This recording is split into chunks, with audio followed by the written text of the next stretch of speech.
Volume 6 Chapter 10 The Greatest Trump Card Part 1 Lower Fire Month, 9th Month, 4th Day, 2231 High above the royal capital, a group of people flew like shooting stars through the night sky. Two of them were magic casters sustaining a fly spell, and the two others were their passengers. One of the latter two was a man in a suit of jet black full-plate armor who carried two massive swords on his back, while the other was a ponytailed beauty. It went without saying that they were Ains and Narbril. That morning, the two of them had accepted a quest from the Erantal Adventurers Guild for an unprecedented amount of money. The client was Marquis Raven. On the surface, it appeared that the Marquis wished to hire adventurers to enhance his estate's security in the wake of the recent disturbances, whose causes were unknown. Ains knew that that was not the whole of the matter, and that he would find out more during the progress of the quest. The reason was because they wanted to suppress the group known as the Eight Fingers, and they hoped Mammon would fight alongside them, against the strongest members of the enemy, the Six Arms. Ains could not find any reason to reject this request. Normally, adventurers had an unspoken policy of staying out of national matters. In order not to drive off Ains, or rather, Mammon the Black, they had gone to the trouble of preparing a proper request to serve as a cover and aimed to attract him with a lavish reward. After some thought, Ains accepted the quest under a pretense of reluctance, in order not to make himself seem like a crass bargainer. The catch was that he had to make his way to the capital with all due haste. In Yggdrasil, there were waypoints that could be used to teleport from city to city, but in this new world, there were no such things. Teleportation magic was a fifth-tier spell, which Mammon and Nabe should not be able to use, and traveling overland by horseback would take an entire day. What was to be done then? The answer was simple, provided by the magic casters of Marquis Raven. They used accelerated flight spells in combination with the floating board spell, and together they took Ains and Nabe with them to the capital at great speeds. How did they do this? The answer was very simple. Ains and Nabe sat on the floating disc, which reduced their effective weight, so carrying the two of them would not slow them down appreciably. In this way, they had rushed straight to the capital all day long until now. However, time was still very tight even with the use of this trick, and they had already fallen behind schedule. Because of this, Ains was slightly worried. If he arrived and was told he was no longer needed, what reward, if any, could he collect? Though Ains had been drawn by the unprecedented reward, it was doubtful that the requester would be willing to pay out to someone who had done nothing. Ains sighed quietly.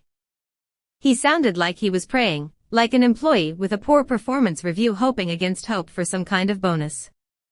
No matter what, he had to earn this bounty. He had already decided how he would spend it. As these thoughts ran through his head, Ains saw the capital for the first time from the sky at night. He regretted that he could not take his time to enjoy the view. The capital was dark, and it didn't seem like a bustling city at all. Even so, it was a fascinating experience for Ains, whose eyes could see clearly in the darkness. Watching quietly from above, Ains' eyes spotted an interesting sight, a light in the distance. Though nothing much happened at first, when he saw the rising black flames, he realized that this was an emergency situation. Wait. Look. There's a glow of spellcasting over there. Indeed, it does look like some kind of magic. The magic caster that had followed the pointing of Ains' finger did not seem to think much of it.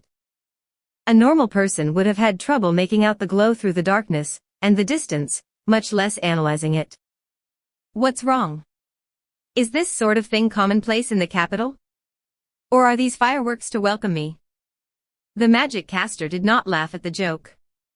Indeed, the expression on his face was very serious. That was one of the 8 locations we were supposed to attack, I see. I thought we'd arrived too late, but it looks like we'll be doing some work after all. Understood, we will head towards that location. Stop. It looks like there's a pretty high-level magic caster present. If you're pulled into this, don't you think you might lose your life? Then what are we supposed to do? Ains looked away from the magic caster's conflicted expression, and turned to Narbril. Nabe, use, fly, and take me in closer. On my mark, drop me right on top of them. Certainly. Diamond suit, lower fire month. 9th month, 4th day, 2233 to Evil Eye, who was on the brink of life and death. The Black Warrior's question seemed utterly ridiculous. However, she immediately changed her mind. When one thought about it, both of them seemed very suspicious.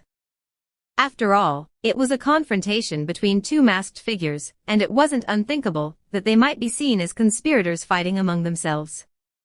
Then, hoping that she'd correctly deduced the identity of the Black Warrior, Evil Eye cried out. Dark Hero. I am Evil Eye of Blue Rose, and I appeal to you as a fellow Adamantite-ranked adventurer. Please aid me. The moment she made her plea, Evil Eye realized that she had made a mistake. That was the difference in the fighting strength between herself and the enemy. Even with the help of Mammon the Black, a fellow Adamantite-ranked adventurer, what could they do? The demon facing Evil Eye was one she could not hope to defeat, even with his help. It would be like going from a scrap of paper to two. Either way, they would both be scattered by the raging storm before them. If he accepted Evil Eye's request, she would be directly responsible for his death. What she should have done was to tell him to flee, and if possible, take the bodies of her comrades with him. However, I understand. The man stood before the demon, hiding Evil Eye behind his back. Evil Eye held her breath.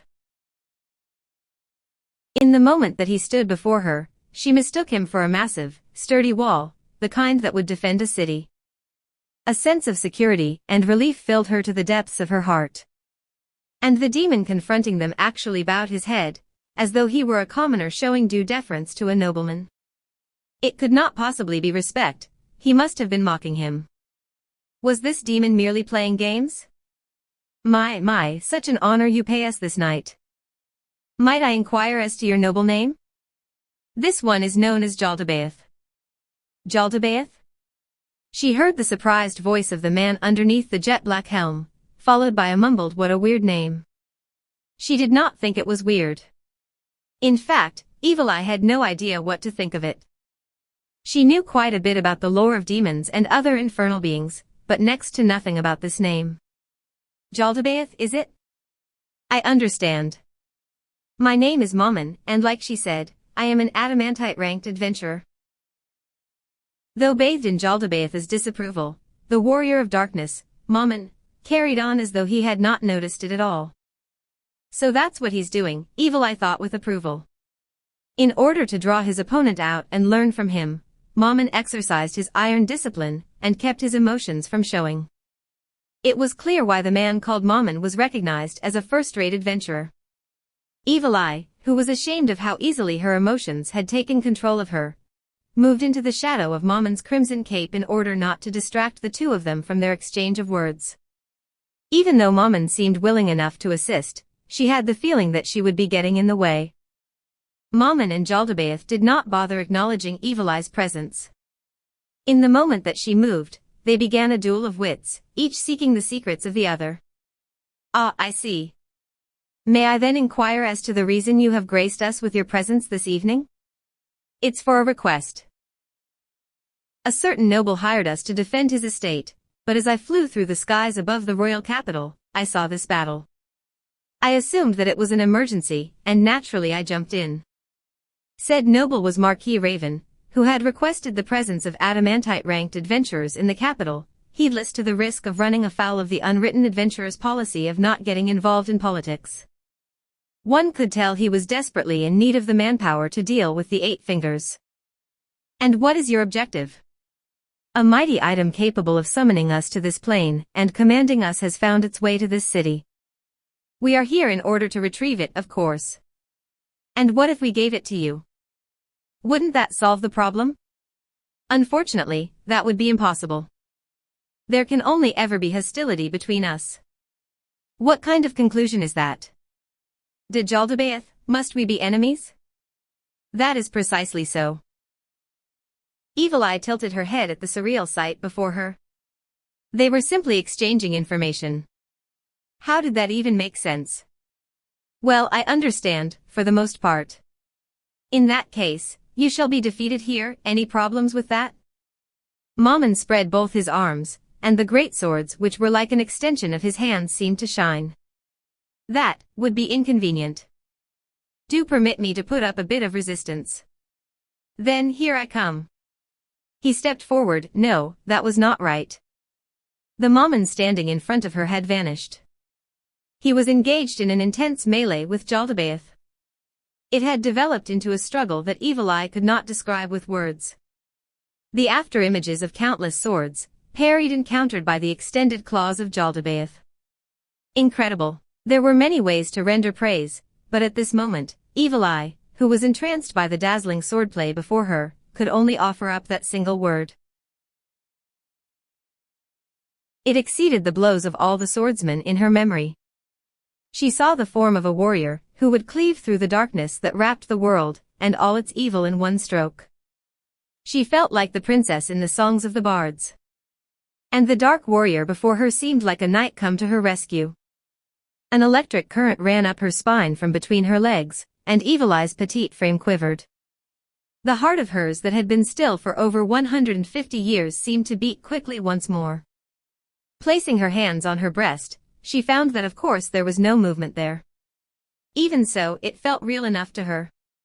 Please win, Mammon-sama. Evil Eye clasped her hands together in fervent prayer, hoping that her knight would triumph over the fearsome devil before her. Clang! Jaldabaoth was blown a good distance away, with a sound that did not seem like it could have come from a body of flesh and blood. Though he remained on his feet, he was still skidding over the cobblestone floor at a rate that would swiftly wear out the soles of his shoes. After several dozen meters, he finally came to a halt, and dusted himself off. Truly spectacular. Crossing blows with a genius warrior like yourself might have been a mistake on my part. With a great wham, Mammon stabbed his sword deep into the stone beneath him. Then, he used his free hand to sweep a chunk of stone away from his neck before calmly replying, "Enough with the pleasantries.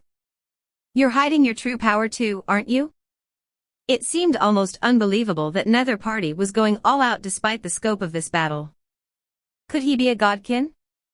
The offspring of the beings known as players were people who might awaken incredible power from within themselves.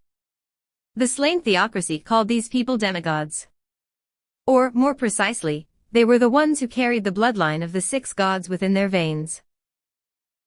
If they had the blood of others, they would be termed differently.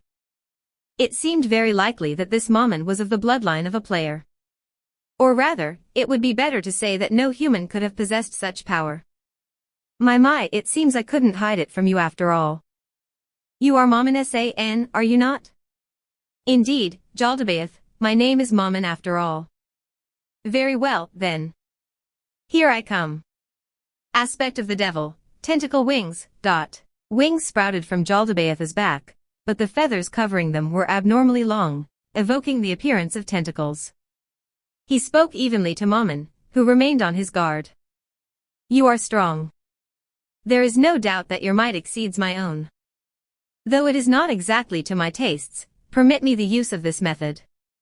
While your own defense is formidable, can the same be said of the small fry behind you? How will you deal with that, then? Perhaps you should focus on defending her, no? With that, he cast forth a hail of feathers. Their tips were razor-sharp, capable of slicing cleanly through muscle and bone. Evil Eye was defenseless in the face of this onslaught. She had no more mana to cast Crystal Wall. All she could do was wait and hope for a miracle. But as it turned out, Evil Eye had been underestimating the Dark Warrior. As the sound of metal rang out, Evil Eye looked up, and saw a stout shield standing before her. The shattered remains of the feathers were scattered everywhere. Even though they were capable of shredding a human being to pieces, it was still a beautiful sight. It's good that you're all right. It was a calm male voice. His arm, swinging his sword at incredible speed. His breathing was measured and his tone was calm, even as he furiously deflected the feathers coming at them. Your shoulder. Are you okay? Mammon's pauldron had a feather stuck in it. Said feather had fallen powerlessly out of the air after being cut down. It looked like a decoration on his armor. That's nothing. Attacks of this level aren't even worthy of consideration. Rather, I am glad that you're all right. He chuckled. Evil Eye felt her heart lurch with a badump. Her face was hot under her mask, which felt like it was going to scald her. Marvelous. For defending her without letting her sustain so much as a scratch, I, Jaldabaoth, offer you my heartiest congratulations. Truly, a marvelous display. Like I said, enough with the pleasantries. Tell me, Jaldabaoth, why are you pulling away? With that, Mammon scooped up Evil Eye in one arm and hugged her close to him. Exclamation point. Her unmoving heart felt like it was going to burst from her mouth. In her mind, the stupid stories of the stupid bards kept pounding through her brain, over and over again. Especially the ones where the knight carried the princess while doing battle. Any sensible person would realize that carrying a burden while fighting a strong enemy was nothing but foolishness. But, bards throughout the world, I'm sorry. A true knight does indeed carry the frail maiden in his arms, fighting while protecting her. Yua, what am I thinking? So embarrassing. And then, Evil Eye's joy fell flat in an instant. She imagined herself in a Princess Carrie position. However, in reality, she was being carried like a piece of luggage under his left arm. No, that was actually the best way to do it. Compared to a mature adult woman, Evil Eye was small and light. In order to maintain his center of gravity, it made perfect sense for Mammon to carry her like this. She knew she had no grounds to complain, and her heart still burned with the anger of seeing her companions murdered. She knew full well this was not the time for such foolishness. Even so, there was no way to fully quell the unhappiness inside her heart. Maybe if she had hugged him of her own accord, it might have made things easier for him. But she was not confident of being able to hang on to him if he chose to fight at those breakneck speeds again, so she kept quiet. Evil Eye once again watched the battle unfolding between Mammon and Jaldabaoth. The distance between the two of them had widened further than before, but for the top-class warrior and the super-class demon, it seemed little more than an extra step for both of them. Then, shall we begin? No, I believe that will be all for now. Like I said earlier, my objective is not to defeat you. We have already engulfed part of the capital in flames. Once we have established the breach, rest assured that we shall certainly send you to the underworld atop a pyre of purgatorial flame. With that, Jaldabaoth turned and vanished. His movements did not seem hurried, but in moments the distance between them had lengthened, and he faded into the night. No.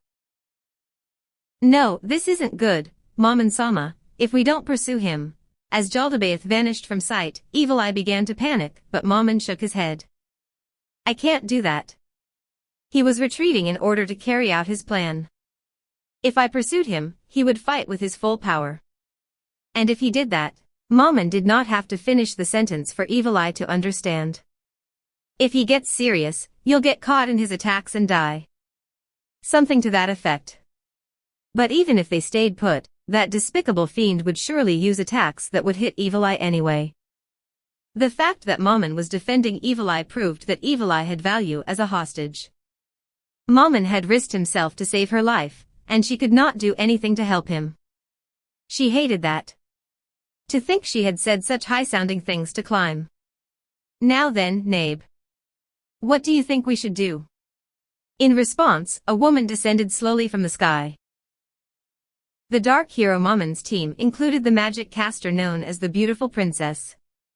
Back then, Evil Eye had laughed at the vanity of such a nickname, but now, with the real person in front of her, she found herself holding her breath.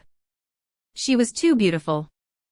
A foreigner, with looks like that, she must have come from the south. Evil Eye kept watching her, unable to look away. Mammon-san. Why don't we head to the residence of the nobleman who hired us, as originally planned? Should we ignore Jaldabaoth? Isn't stopping that fellow's plans the whole reason why I'm here? Perhaps, but we should still obtain the permission of the client. That seems most important. That is true. In light of that, I suggest tossing that oversized mosquito aside. Forgive me, I was worried you might have been hit by that attack just now. Mammon slowly lowered Evil Eye to the ground. No, please, don't mind me. I understood your intentions. Evil Eye bowed deeply to Mammon. Thank you very much for all your help. Allow me to reintroduce myself. I am Evil Eye, of the Adamantite-ranked adventuring party Blue Rose. No need to be so formal, I am Mammon, an Adamantite-ranked adventurer like yourself. The magic caster here is my companion, Nabe. So what will you do after this? Are those two your companions? If you need someone to carry them for you, it shouldn't be a problem. He pointed to Gagarin and Tia. I am deeply grateful for your offer, but there is no need. Our colleagues should be arriving soon. Perhaps they can cast the resurrection spell upon them here. Resurrection spells, you can use them? Yes. Our team leader Locus can bring the dead back to life. I see. Then, if I may ask, from how far away can one cast a resurrection spell? What do you mean? That is to say, let's say you wanted to resurrect these two. If you cast your spell from far away.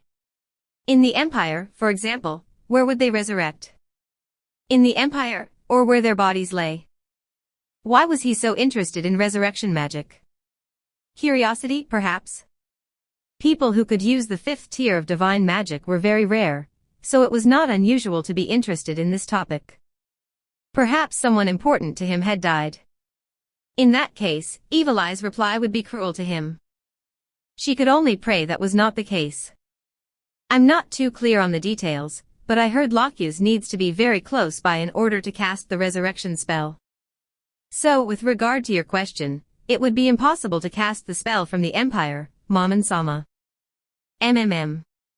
Then, another question.